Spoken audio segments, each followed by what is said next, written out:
When you buy LG, you get so much more than just an appliance. You get more done, more cost savings, more peace of mind, and more control. Because LG appliances are designed to do more. Like washers and dryers with AI tech to take out the guesswork, refrigerators that fit in tight spaces and keep food fresher longer, or ranges with precise induction cooking and easy cleanup built in, all with the style you want and reliability you can count on, so you can get more from your home every day. LG Appliances. So much more. Make life easier with LG. See the latest models and savings now at LG.com.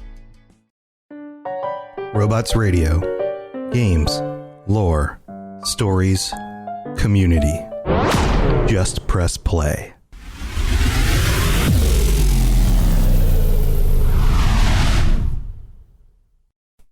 This show is brought to you by our patrons at patreon.com/Elder Scrolls Lorecast.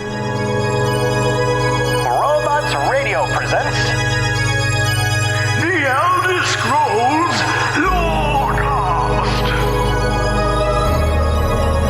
Welcome to the Elder Scrolls Lorecast, a place where the Elder Scrolls community can come together to discuss the boundaries of our knowledge about the universe of the Elder Scrolls.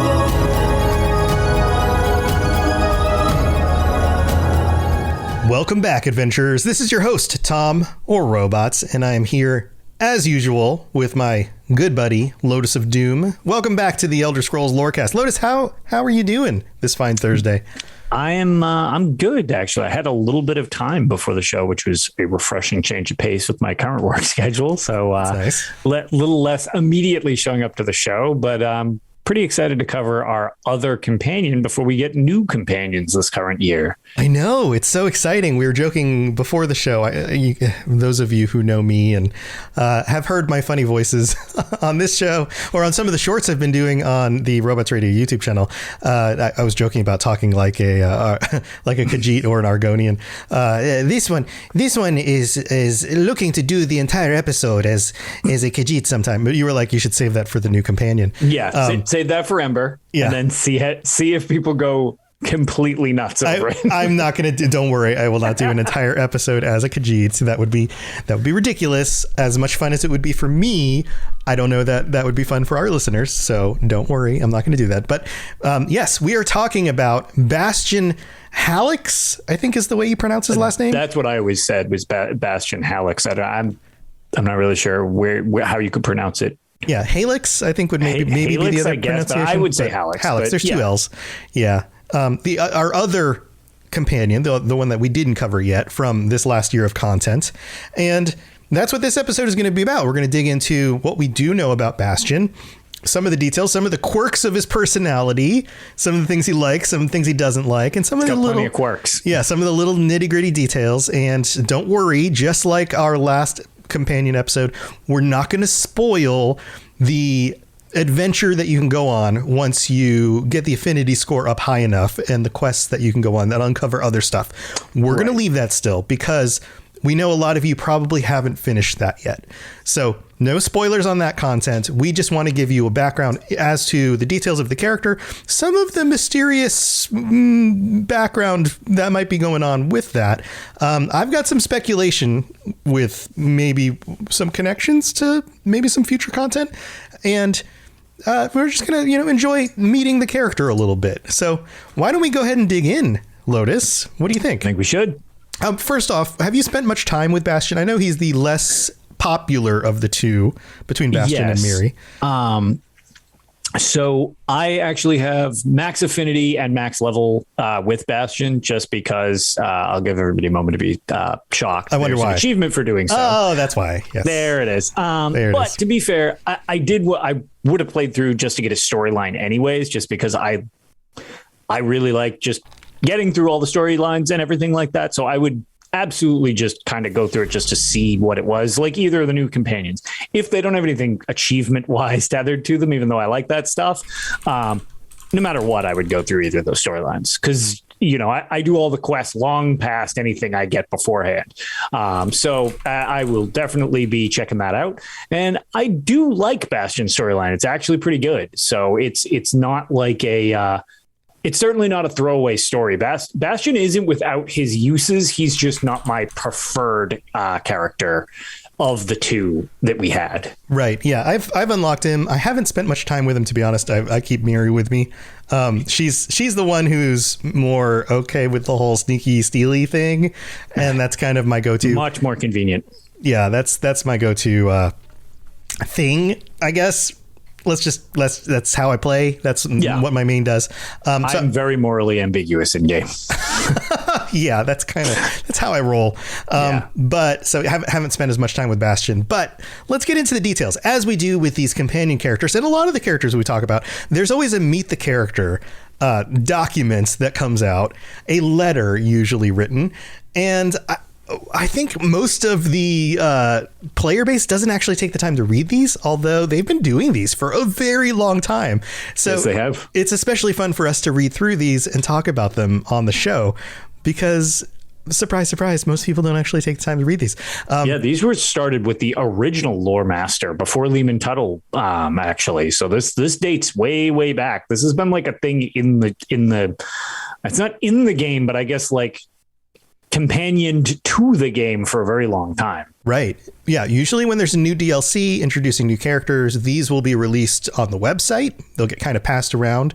Yep. And a lot of times people don't take the time to read them. But here, let's just dig into it. This one is written from the perspective of an Argonian. And I'm not going to do the voice, although I really want to. To Lars Tool. Okay, well, I can do it. To Lars Tool.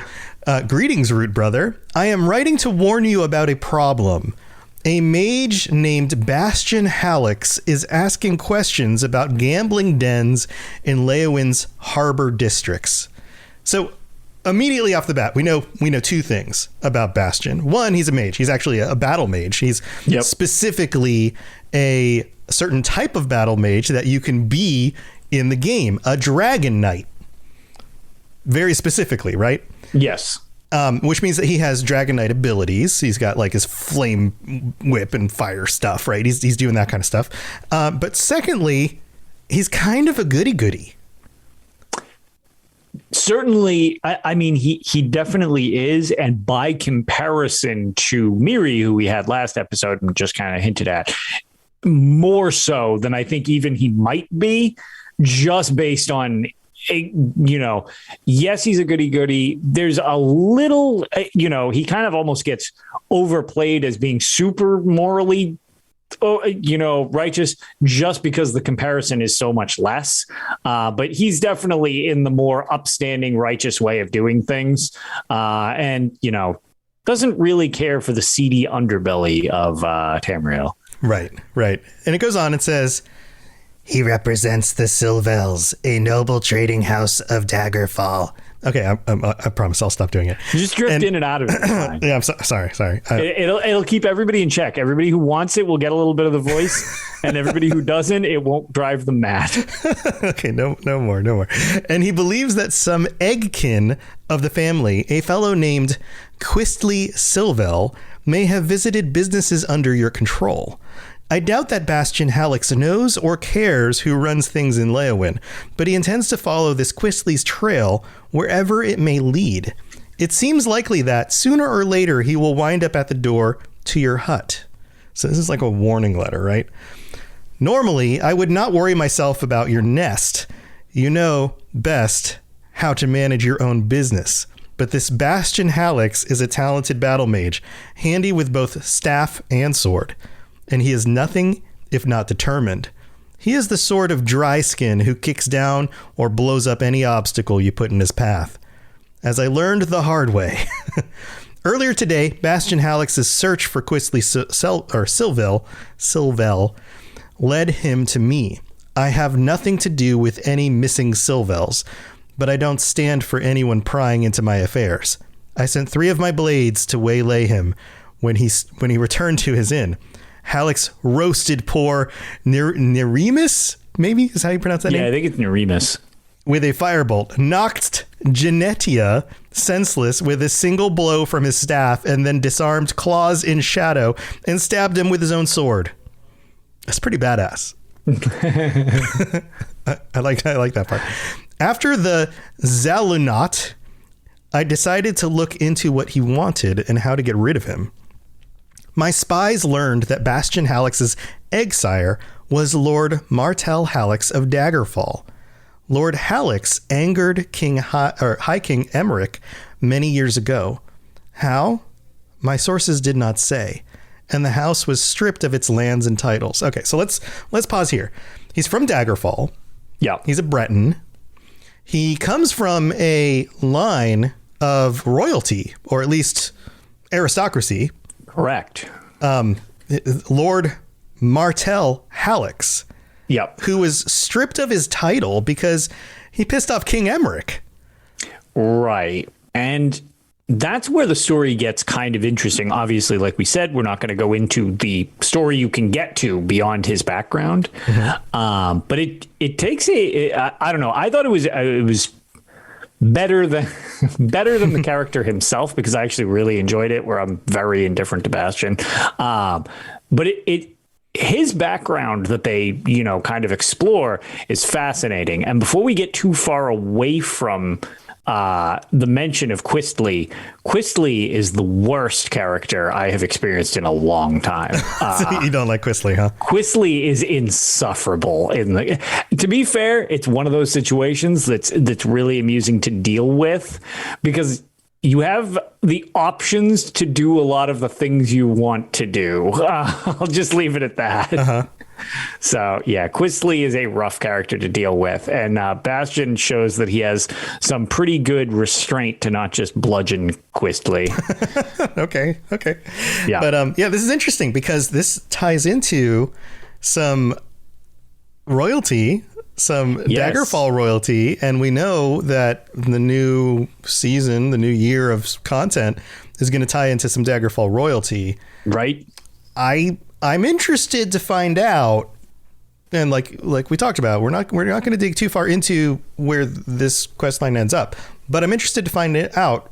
Does anything that Bastian have to do with like his family history, the royalty, like his connections, are these things going to tie into the storyline, the people that you meet, any of the stuff that's going on in High Isle? Like, if you bring him along as a companion, does that tie into it? I bet it will.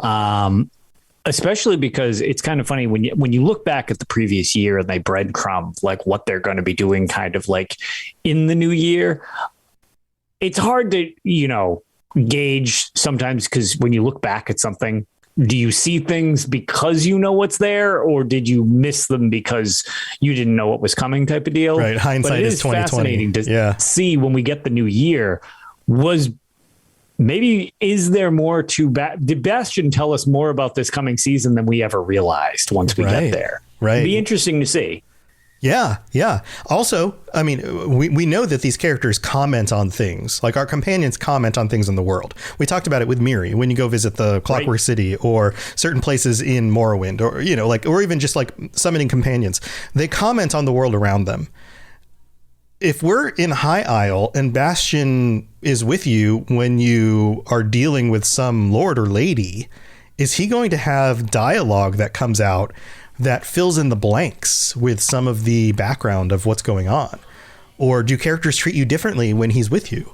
Or is there some background with Lord Martell that actually comes into the story and has something to do with the actual plot line of what's going on in High Isle? Like, are these all things that are kind of tied together, and are we actually going to learn more about Bastian and what's going on in his life, or the characters that he's connected to with the coming storyline? Like, all of this could be part of it, right?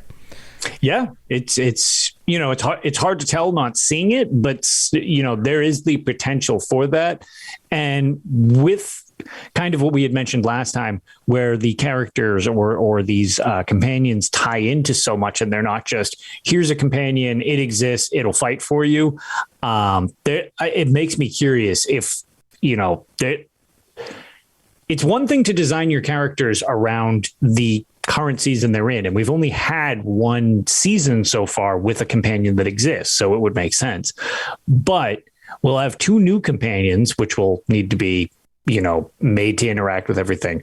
how, to your point, how will the older companions also interact with new content that's coming? Like, it would seem like they'll all just have this complex interaction because they kind of act like they respond to things the way you would expect them to. Yeah, they exist in the world. They and to your point, like, will our Khajiit friend respond to things in Elsewhere? Right. And some of the people that you meet there, or some of the quest lines that come about. Yeah, this is fun stuff because it does open up the game to more possibilities, more potential for just exploration, just kind of, living in the world and just experimenting with things.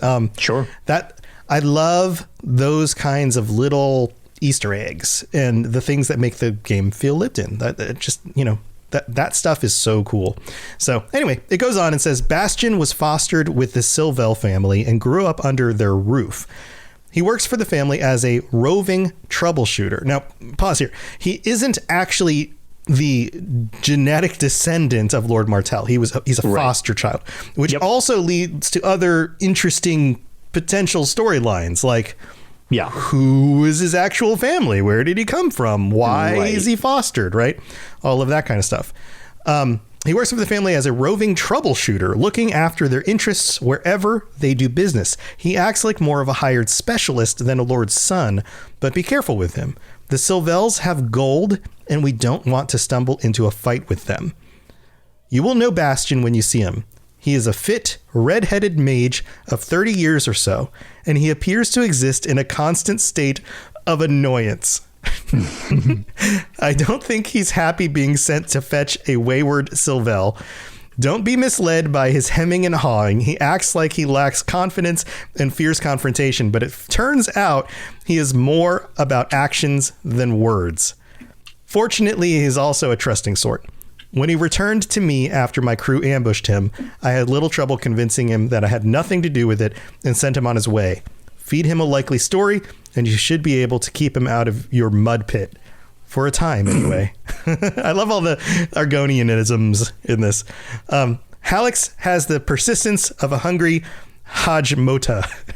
Make it a good story, and make sure it sends him far away from Blackwood. That's my advice. Use it as you may. Pungent Adder. So, any other thoughts on this? No, not too much. I was going to say it's a good flavor description for him. That's really it. Yeah. So, it gives him some personality. I think because, and some of the people in chat had made a point to this, because the community has taken so fondly with Mirri, Bastian has kind of gotten the short end of the stick, just in contrast to her, right? Well, and I mean, as we briefly, we talked about it a little bit actually on Tales of Tamriel last weekend when you and Doc joined us, and it just, to Doc's credit, she actually likes Bastian more, as several people in chat have mentioned. Hers is more of his tattoos than I think anything else about him, but still. I think she likes having a handsome guy running around with her. I think that's part of it. I think that's pretty much the goal. But nonetheless, look, whatever your proclivity is, that's fine. I'm not going to, you companion with who you want to companion with. Right. Yes, absolutely. So that's his background. And of course, there's your initial quest called Competition and Contracts, where you have to investigate a cave that's been taken over by these Sithis cultists. And you have to go help him save his sibling. That's actually like his, what's it called? He was taken in by the family. It's not actually his sibling. Yeah, it's like foster siblings. I guess. Sibling, right? I don't really know how you'd. There might be a better term for it that I just don't know, but yeah, I think it's foster sibling, and so and that sets you off on the storyline of what's going on, and you kind of follow up with that, and then of course there's more storylines after that where once you get the affinity level up high enough, you can kind of go further and do that stuff. So that adoptive brother, right? Yeah, that's that kind of thing. There you go. That's right. Good. And that's where you start to understand the personalities, right? The personality of Bastian and the personality of, the family differences and stuff. But that's the beginning of it. And we're going to take a break here in the middle of the show to thank our patrons. Then we're going to come back and we're going to talk about the things specifically that Bastian likes in order to get that affinity level up, and the things that he doesn't like, and then some of the other little quirks. So don't go anywhere. We'll be right back.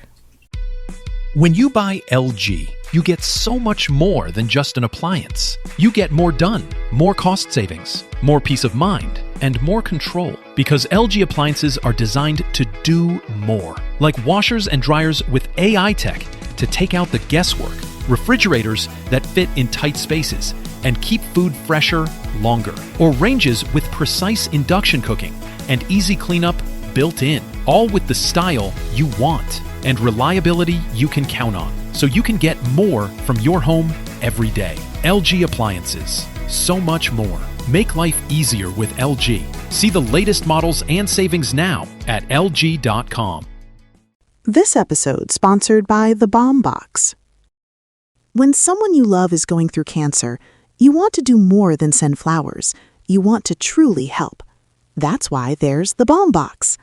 Founded by 6-time cancer survivor Liz Bendit, The Bomb Box creates thoughtfully curated care packages filled with premium, practical tools designed specifically for surgery, chemo, and recovery. Every item is chosen based on insights from more than 500 patients and caregivers, because during treatment, the smallest comforts can make the biggest difference. Don't just send a gift, send real support. Visit thebombbox.com today and get free shipping on orders over $50. That's THEBALMBOX.com. The skies are marked with numberless sparks, each a fire, and every one a sign. So here we are in the middle of the show, and before I get into the patron stuff, because we've got a number of new patrons, I just want to tune you guys into some changes that we've made with the show recently.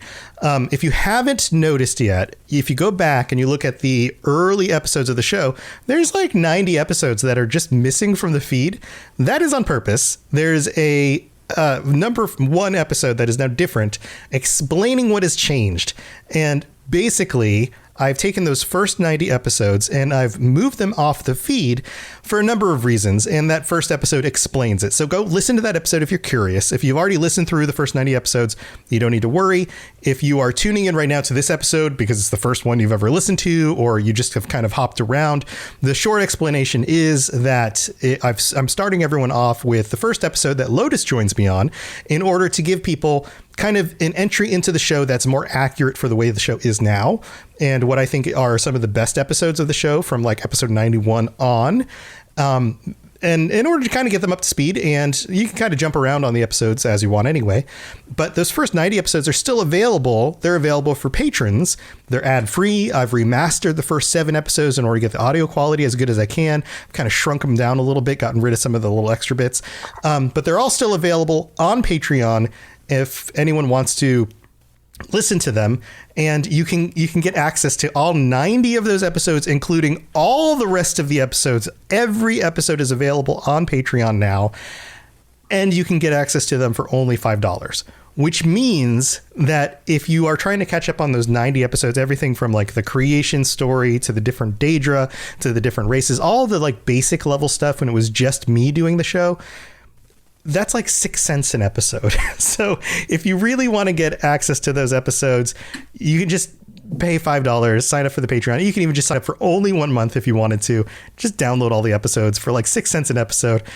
They're all available. That's just the way to get access to them. And then you could just do that if you wanted to. But they're all there for everybody. And really, I just wanted to get new people up to speed with the way the podcast is now rather than the way it was 3 years ago when I started it, because so much has changed. So that's why I've made the changes, and you can get an RSS feed. You can tie it right into your podcatcher, listen to it like you would this show. It's really not that different. But if you have any questions, you can always shoot us a note on Twitter or on the Robots Radio Discord. We're happy to help you out and get you set up with all that stuff. That said, thank you for your patience with getting all this stuff changed around. And we do have a actual bunch of new patrons this last week, partly because of the changes. We've got, let's see, we've got a few different new people here. Let's see, Cody M, Anthony, Robert, and Blake J, and another patron who is anonymous. So thank you to all 5 of you. Thank you for signing up and joining us on the Patreon. Thank you for your support. And big thanks to all of our patrons. That means we're up to 64 patrons now. And that also includes our Daedric Prince tier 5 level patrons, Mr. Gami Boy and Noodle Al Dente. Thank you to all of you guys. You guys are amazing. Thank you so very much. If we've done anything to help you get through your workday, your work week, your drive to work, or the fact that you ate too much pizza 2 nights in a row while you were listening to podcasts or whatever you were doing, then go to patreon.com/Elder Scrolls Lorecast and check out all the different tiers where you can get ad-free episodes, t-shirts, stickers, join us on future episodes of the show, all that stuff.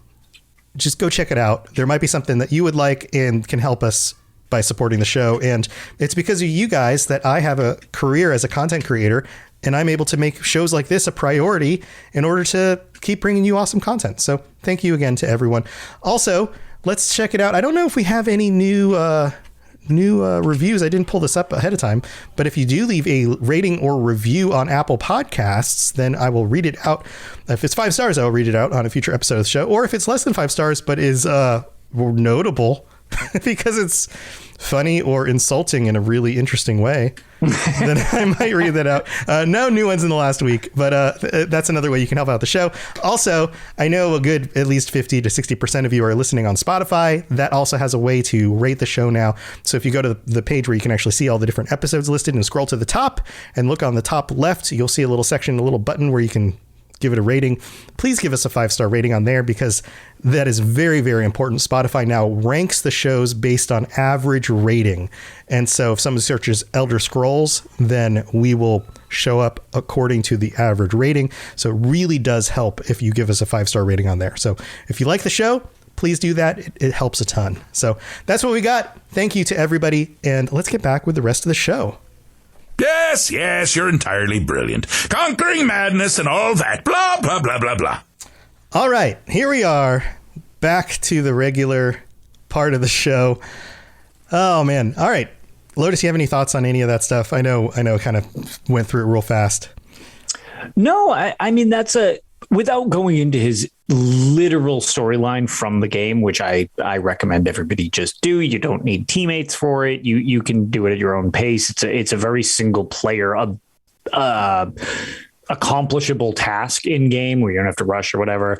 I definitely recommend it so you can experience it for yourself, since there's very few barriers outside owning the game and the expansion to do.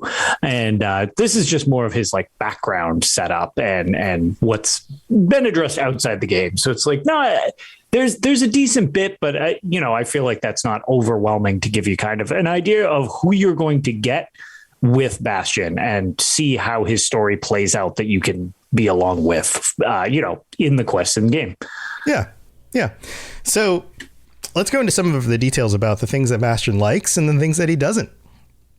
So we've got the list here. Of course, completing his personal quests gives you plus 500 points. Yep. And you can only do that once. So there's that. But aside from that, there's completing the Mages Guild daily quests gives you 125, which is his big one. He wants you to help the Mages Guild. He's a fan of that. Visiting a Mages Guild hall that could hold a portal to Ivea gives you 10 points, and you can do that every 20 hours. He loves that. That's a big one for him. He's big on the mages stuff in general. He likes mage stuff. Any type of mageness, you'll probably make Bastian pretty happy. Yeah.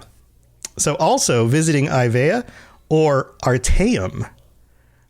So like the magical Sigic realm. He's super big on that. That you can only do that once every 20 hours. Also, that's 10 points for each of those. So if you're trying to level up your affinity, go just travel to all the magic-y places. He loves it. He'll comment on them as well. Is this your method? Did you do this stuff when you were making him like you? So we had mentioned some of Mirri's last time. Very similar. When I was before I power leveled him the last bit of the way to get him to 20, basically while I was just questing doing other stuff, I would just have one of the two companions with me because it would slowly build up, the little things that we're actually about to get into, that the little bits that, they're not going to add a huge amount of affinity, but like a little bit here, a little bit there with things they like definitely will add up over the length of it. And I actually like having a companion when I quest specifically. So having one of the two of them out was pretty common. And I do remember the Artaeum one specifically, him being like mesmerized that Artaeum actually exists and he's there. Yeah, like, whoa, this place is real? Like that kind of comment.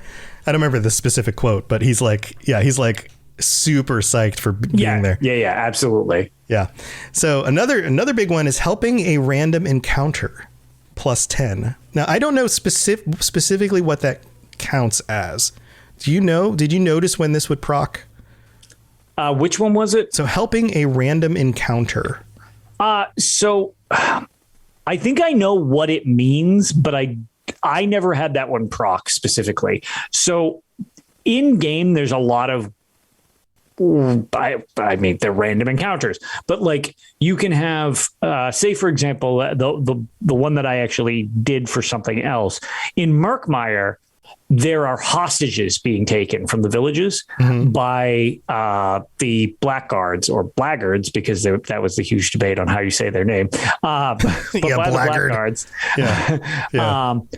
if you save the prisoner, that would be like a random encounter.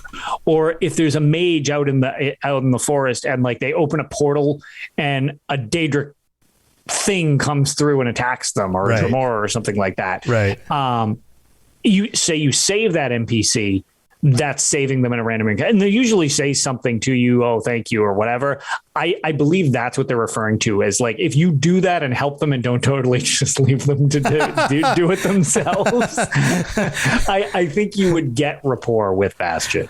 Oh, look at all the Daedra just coming out of that portal. Man, that's a real shame. Sorry to see that as he's just being engulfed in scamps or something. It's like, well, see you later. Best of luck. That's a lot of scamps coming out of that portal to that That's a real shame. Anyways, these fish aren't going to catch themselves. Sucks to be you. Leave them there. Later. Okay. Yeah, that makes sense. So another portal thing, gathering Psijic portals. Again, magic-y stuff. Love that. +5. So cool with that. Also, if you're doing scrying, take Bastion with you. Scrying +5 every 5 minutes. Yep. So he should be your scrying partner. Actually, you should combo it. Scry with Bastion, dig with Mirri. Oh, so it's like swap them both out. Yeah. Swap them. Use one for the one they prefer and then switch it over for the other half, because each of them like 50% of what you're doing. Yeah. So think like do the magic-y part with Bastion, do the archaeology part with Mirri. Correct. Good. That's a great tip, because that goes directly with what we talked about with Mirri last week or 2 weeks ago. And then the really tiny ones, for 1 point, visiting a crafting station, bring Bastion with you. So if you're doing your crafting, your dailies or whatever. Yeah. Do your writs with Bastion. With Bastion. Reading a random book +1 every 15 minutes. Mirri likes that too. They just like knowledge. Knowledge is power. There it is. That's the quote. Killing worm cultists +1 every 5 to 10 minutes. Which is great if you're doing dark anchors. So yeah, kill those worm cultists. Yep. He doesn't like them. Also bandits. Killing bandits +1. And also killing night runners in Somerset. All right. It's oddly specific, that last one. Very specific. He's got to think against worm cultists, bandits, and night runners. Yeah, what are you going to do? Right, so he just doesn't like that stuff. No, he doesn't like them. Yep. So improving companion rapport unlocks the following. So that includes completing any of Bastion's side quests, which of course results in a large rapport boost. And then by completing meta achievements associated with them, the player can unlock a keepsake collectible for Bastion, which provides the benefits of the non-combat perk even while he isn't active. Dun, dun, dun, dun. This is all the gamey stuff, right? All right, let's talk about the stuff that he doesn't like. So these are the things to avoid when you've got him out with you and he's running around the world. So first of all, any thievery and killing friendly NPCs, that's just a no-no. -25. Yeah. So don't steal anything. So if you look at something and there's red text and Bastian's with you, just don't do it. Just nope. Put him away, then steal it, then pull him back out, or bring Mirri out because she likes thievery. But neither of them like killing NPCs. That's just a no-no all the way around. Also, using the Blade of Woe on friendly NPCs, -25 points. Yes, same type of deal with Mirri on this one. Yeah, both of them don't like that at all. Yeah. The hope is that our new Khajiit companion is actually going to be cool with that. Maybe not like it, but at least won't have a disapproval. Being neutral to it is, maybe. Yeah. So this coming expansion, hopefully that'll be a thing that you can actually do with a companion coming up. Also, no pickpocketing. That's another -25. So no pickpocketing. It's very uppity. He's just like, leave these poor people alone. Yeah, don't steal their stuff. It's almost like this person isn't like Bastian isn't just like a monster. It's like he's just kind of, a good guy who doesn't think that you should be doing things that harm other people or make them upset. I mean, whatever. That's not in my gameplay rulebook. Whatever. I mean, these are digital people. What are you thinking? Do what I want. Weirdo. Also, stealing. Just stealing at all. Yeah. -5. Really could have just combined all that into generalized mischief and thievery. Right. This also includes looting thieves' troves, -5. Which is infuriating because that actually ties into several other game mechanics. So that's my biggest turnoff, since I play these games much more game oriented, not like RP oriented. Mm-hmm. I'm not getting what's in a Thieves Guild because Bastian's being uppity. Yeah. Well, here's the thing. Mirri likes that stuff. In fact, she could even give you bonuses when you find a Thieves Trove. Yeah. She usually says that she's impressed. She's like, oh, I didn't even see that or something like that. Right. So. You might even get like an extra item. So like you come across a Thieves Trove, swap them out, bring Mirri out, take the Thieves Trove, switch it back out again. Absolutely. Fleeing from guards. So if you are in trouble, and so let's say you and Mirri have been on like a thieving spree and you've got yourselves a wanted level, and for some reason you swap Bastian back out and some guard is like, stop, thief. Don't run away. Yep. Stop right there, criminal scum, and actually stop right there, criminal scum, or you're going to have a bigger problem on your hands. Yeah. Pay up and then just deal with that. Or Bastian's going to have a problem with you because you better pay up for, dealing with it. Or stop and make sure that you have, what's the item called that like pays off your stuff? The leniency edicts. Yes, that's the word. Everything has a title or a name, and I just never remember names and titles of things in my brain. I use them a lot. Okay, well there you go. I just don't get freaking caught, Lotus. Duh. Yeah. Look, a lot of times I struggle because I will do my writs and be like half paying attention, and I'll grab something that's not mine off the stand, and I'm like, damn it. So I immediately have to use an edict to get rid of it so I can go back into town. And then this one's probably the funniest. Crafting provisions with cheese. -1. That right there, and it was brought up in chat. That is unacceptable. Sheogorath is very displeased. There'll be none of this. None of this. And that's why he is a faux good person. He's not lactose intolerant. He just disapproves of cheese. He would never make it in like the fast food business. No. Like cheese is on everything. Or America at all. Or America at all. Because we have cheese on our cheese. Cheese is on everything. Extra cheese. Yeah. We have, yes. There's thumbs down, Bastian. Yeah. It's a Sheogorath would just like, this is not fly. Mm-mm. Not at all. In chat, Rob the Princess says, what's the difference between looting literally anything in the game and looting a thieves trove? Like, they're the same thing. I never said that. There are specifically things called thieves troves that you can find out in the wild or in specific locations that give you specific types of items. I know. It is funny, though. But it is like... Yeah. It's the same way in a lot of the older games. How do they know an item is stolen? Like, why would they know it?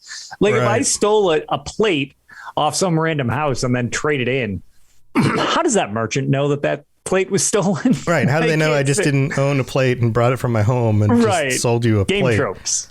Right. That's a good question. But yeah, it's a pretty funny, logical, like, discrepancy. Yes. So those are his quirks. Those are some of his, especially the cheese one is pretty weird. And then some other little tiny details here at the end of the show. We've got some other little notes from the UESP wiki. When passing an NPC that salutes, Bastian salutes back.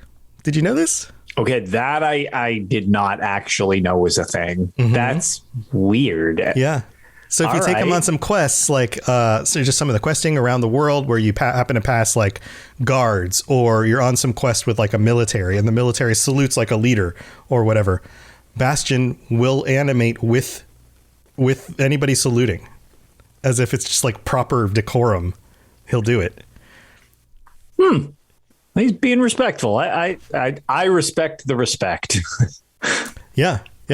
Also, Bastian by default wears ancestral Breton armor. That's the type of armor that he's wearing, in case you were wondering. Interesting. Mm-hmm. During a step back in time, which is a quest, when Commander Parmion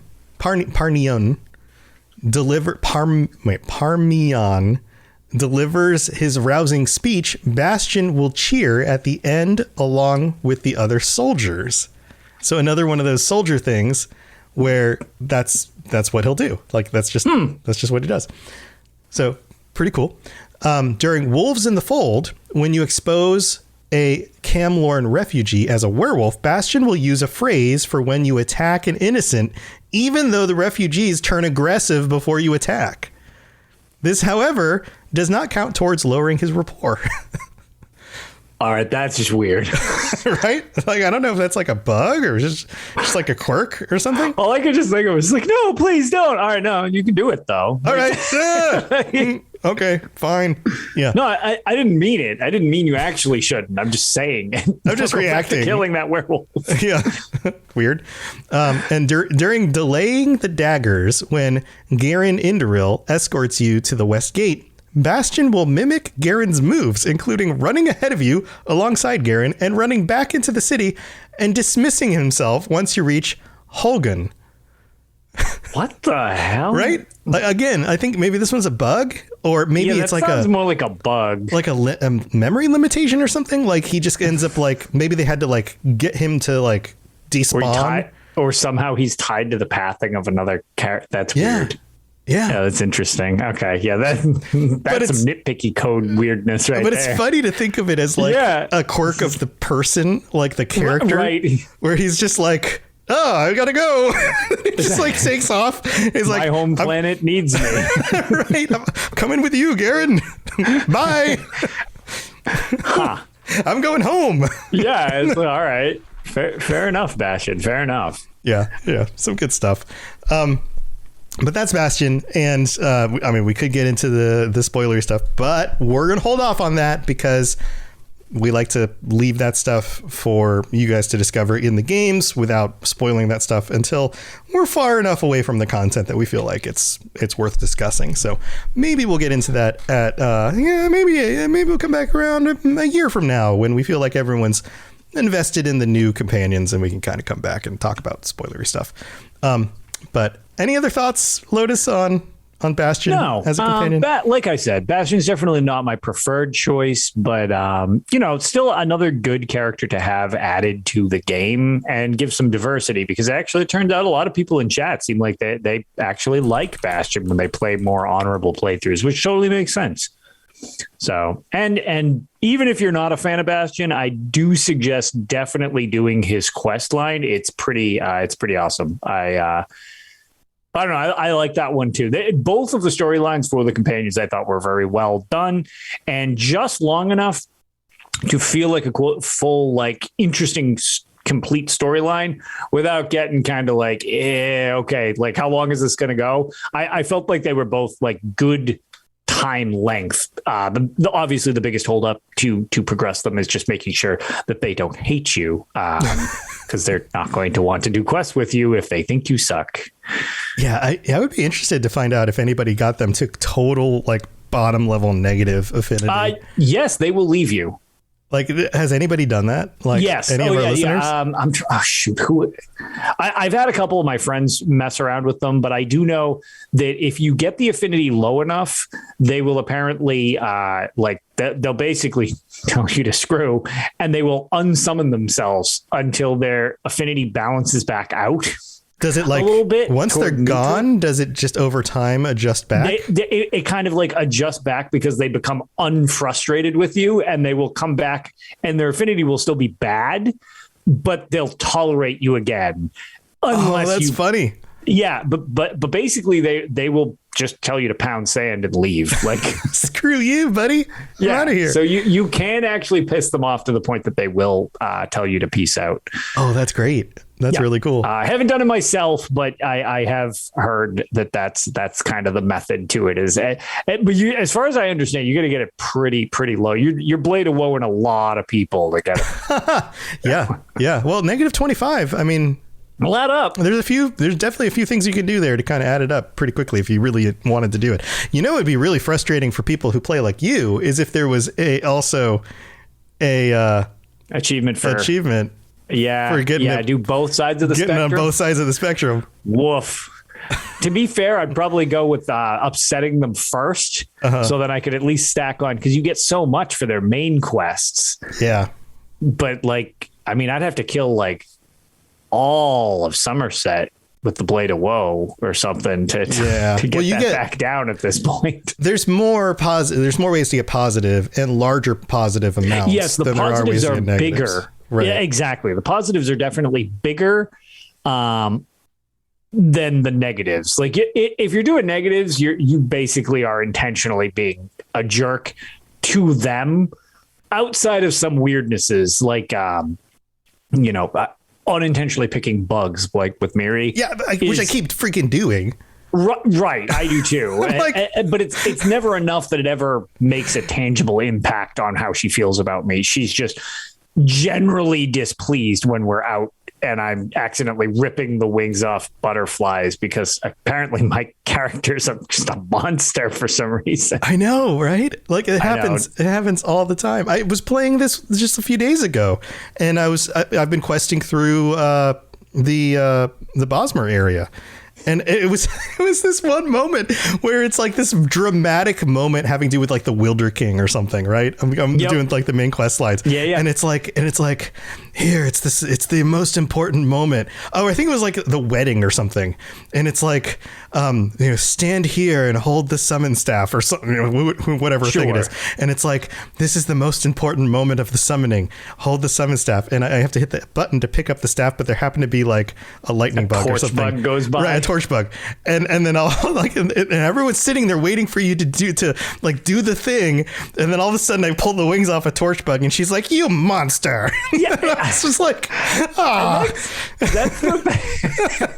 So that's the thing though. Like one of the things that, games are great for stuff like this, especially Bethesda games, because you get some wonky stuff. Mm-hmm. But all I can ever picture with that is just like you said, but imagining like being in that setting and your character reaches for the staff and then their eyes dart over to a torch bug and they're just like, and they just tear it apart for some reason and then go back to what they're doing. And what's wrong with this? And at the same time, your friend next to you doesn't have the wherewithal to like keep herself from commenting right in the middle of a wedding. She's horrified. Somebody in the audience watching all this vomits or something because you're doing because it's not even like you just crushed it for you're tearing it apart and it's like thorax and you put it in your pocket. Like, what is the matter with us? And your friend just can't stay quiet and just kind of let the awkwardness be. Just if yells. My friend did that, I think I'd have some questions too. It's like, dude, it disturbs the quietness of the moment. It's just like, you monster, what are you doing? And everyone's just like, oh my God, who invited them? Exactly. It's the same thing. I mean, sister series, but with Fallout. And I'm pretty sure there's a cartoon for it too, where it's what I've always pictured when you're trying to grab something from the scenery. It's like a lot of times you'll go into bathroom stalls and they'll be like, ooh, there's something in that toilet, and you miss the item and your character drinks toilet water. And it's just like, oh God, it's like, where have you turned in your life that this is what you're doing? Someone left some Radaway on the floor next to the and you're like, oh. Exactly. Right. So the moral of the story is we're all apparently whacked. We're all just monsters. Yep, we're all monsters. Yeah, that's it. That's the truth. Well, on that note, I think we're at the end of our podcast. Lotus, do you have anything you want to share? Anything cool going on? I know we just had an awesome episode of Tales of Tamriel last weekend. We sure did. That was a lot of fun. I'm currently trying to get everything organized for the coming week and see how the whole stuff will be going, weather-wise in my zone. But no, nothing too dramatic on my side of the fence at the moment. Just kind of the usual. So just doing what I do. Hopefully, I'll have a few more things to post to my YouTube, which is, again, for everybody who's been jumping on, watching the vids and stuff like that. I'm glad everybody's been enjoying them. It's basically as fast as I can get stuff to upload, but I've got a few more things that hopefully everybody enjoy. And nice. With football ending soon, I'll be able to tackle a no, man. Squandered opportunity for me even do. Oh man, I wasted dad pun. But yeah, I've got a poll up on my Twitter currently where people can vote on the next classic Elder Scrolls game that I will be streaming the entire playthrough of. Currently, Daggerfall has a pretty commanding lead. So I think we might be going to Daggerfall next. Redguard and Shadowkey are in like a tie for second and third. And they just want to torture you because all of these are rough. They are. Well, and then the remaining phone games are shockingly low on the list, with several people being like, I've never heard of this. And I was like, don't feel bad. Most haven't. But yeah, also to your point, and, I always appreciate all the people who hang out and, just enjoy watching me suffer through some of the older games for better and worse, because, they're an interesting beast being from the early 90s. Several people did mention they specifically want me to play Daggerfall because it's old, but still very good. And it will make needing to play the other ones more impactful because it'll be a bigger drop in quality. Oh, boy. Which I appreciated. Yeah, they're setting you up. Yeah. So if you do want to weigh in on what I play next, I've got the poll up for a couple more days on my Twitter, but I'll be starting another classic soon. So very excited. Man. Awesome. So that's is there an easy link to get to your YouTube, or should people just search? So thanks to everybody. I'm just Lotus of Doom there now too. Lotus of Doom literally everywhere. Twitch, Twitter, YouTube. It's all Lotus of Doom. Thanks to people getting me my custom thing already. So nice. Yeah, no, greatly appreciated. Nice and easy cross branding. Sweet. Awesome. Yeah, and if you don't already listen to Tales of Tamriel, that's Lotus's other show, and I guested on it this last weekend. Yeah, and great discussion. Yeah, we were talking about High Isle, and the group of us came up with this really cool theory about who the Ascended Lord might be. I love that. Like, if you end up nailing that. Well, I mean, it's not just to my credit. Like, we all kind of got there together. So right, but to be fair, that I did like. I mean, that was kind of your spearhead, and we might have had but it's like I I would be pretty impressed if you managed to, even if you want to steer us in that direction. I think it's pretty neat as a theory. So the conversation went to the idea that like there's probably somebody underneath the mask that we will recognize if we get an unmasking in this next year of content. So who would that possibly be? And then there was the joke of like, what if it's Darian? And then then the conversation went to Meridia, and like the fact that we don't have any finishing of Meridia's story of like what's she actually up to, and then the conversation went to from that onward. So it evolved from there. I'm not going to, maybe we'll talk about this on a future episode. I'm just going to leave it there so you guys can go listen to the episode if you want to hear the rest of it. And maybe we'll flesh it out a little bit more in a future episode of this. So I know cliffhanger, but go listen to the episode of Tales of Shamrock because it's real good if you want to hear more. But it goes on from there. But who knows? Maybe we're onto something. Maybe we're not.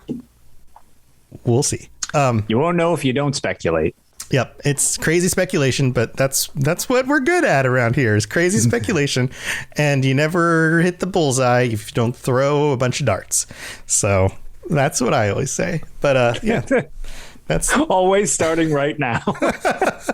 Right. But yeah, so my stuff you can always find at robotsradio.net, including the Fallout Lorecast and the Witcher Lorecast and Mass Effect Lorecast and Cyberpunk Lorecast. And then let's see, anything else I've got going on? I've got a bunch of new videos I've been putting up at the Robots Radio YouTube channel. If you're not following that already, you might want to check that out, including a bunch of shorts where I'm doing Elder Scrolls logic, including one about necromancy that I just put out today. So you can go check that out. And been streaming some stuff. So come check that out on that channel as well. Or you can watch all of the podcasts or game streams over on the Robots Radio YouTube channel or on Twitch or anywhere else because I'm restreaming everywhere. So come follow me and hang out on those channels as well. Or join us on the Robots Radio Discord and come chat with us on there. Plus there's an Elder Scrolls Online guild you can join. But all sorts of fun ways that you can plug into the community. And we even have a Minecraft server. So lots of fun stuff to do. But that's what we got this week. I also, I'm not going to be doing the ESO naked run tonight. There was questions in chat about that. My in-laws are in to visit because my son is off school tomorrow. So they came over. So I'm going to go hang out with them some tonight. But if you guys want to get together and play some ESO, like if the guild wants to get together and play tonight, feel free to do that. You guys don't need me to be there, but feel free to jump in together and do some questing or whatever. But have fun, everybody. And Lotus, thanks for being here. Chat. Pleasure. Thanks for being here. Love to see you guys, all the comments. This has been awesome seeing you guys with all the fun conversation in chat. And we'll see you guys next week for another awesome episode. So until then, stay safe and, try not to steal things or Bastian's going to be really pissed off at you. Bring Mirri instead. We'll talk to you guys later. Bye, everyone. Bye, everybody. Thanks for listening to the Elder Scrolls Lorecast. If you have something you'd like to contribute to the show, please reach out to us at elderscrollslorecast@gmail.com or on Twitter at ESO Lorecast. I really appreciate you listening, and I'd love to hear from you soon. You've been listening to a Robots Radio podcast. Smart shows for interesting people. Check out all the shows at robotsradio.net. Once upon a time, 27 years after the bombs fell, there were two people, a vault dweller and a California girl. They met and sparks flew. That's when things got interesting. Once Upon a Wasteland is their story. Follow Elizabeth Kirby and Odessa Valdez as they pursue their happily ever after in the post-apocalyptic Appalachian wasteland of Fallout 76. Available on Spotify, Apple Podcasts, Stitcher, and many other podcasting platforms. Once Upon a Wasteland, a Fallout 76 love story. Available now.